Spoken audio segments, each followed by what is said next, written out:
Cemburu karena mantan istri sudah punya suami baru, seorang napi di Lembaga Pemasyarakatan Madiun nekat meminta adik kandungnya untuk membayar rasa sakit hatinya tersebut dengan cara membunuh suami baru mantan istrinya tersebut.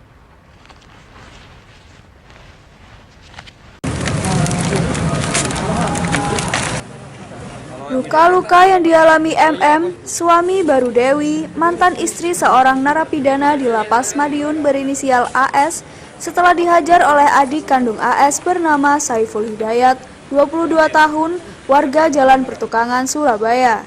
Aksi pemukulan yang dilakukan oleh Saiful Hidayat karena diminta oleh kakak kandungnya itu untuk menghabisi nyawa MM karena AS cemburu sang mantan istri diam-diam sudah menikah saat AS sedang dipenjara.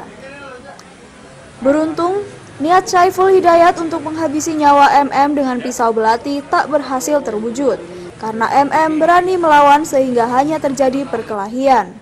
Saat itu, ayunan tikaman pisau Saiful berhasil dihalau MM. Karena Saiful kalah telak, Saiful diamankan warga dan langsung diserahkan ke Polsek Asemrowo, Surabaya.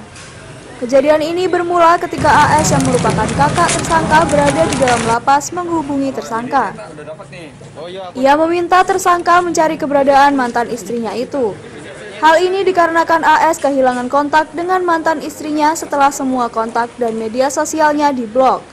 Tersangka akhirnya mencari keberadaan Dewi sembari membawa pisau belati yang sudah disiapkan.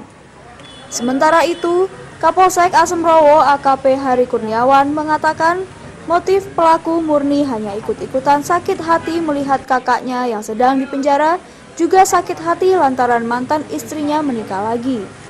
Tersangka saat itu memukul korban dan menikam bagian perut korban. Beruntung korban berhasil menahan pergelangan tangan tersangka. Pelaku ini, tersangka ini merencana mau membunuh seseorang dengan alasan telah mengambil istri kakaknya. Dan kakaknya berada di lapas,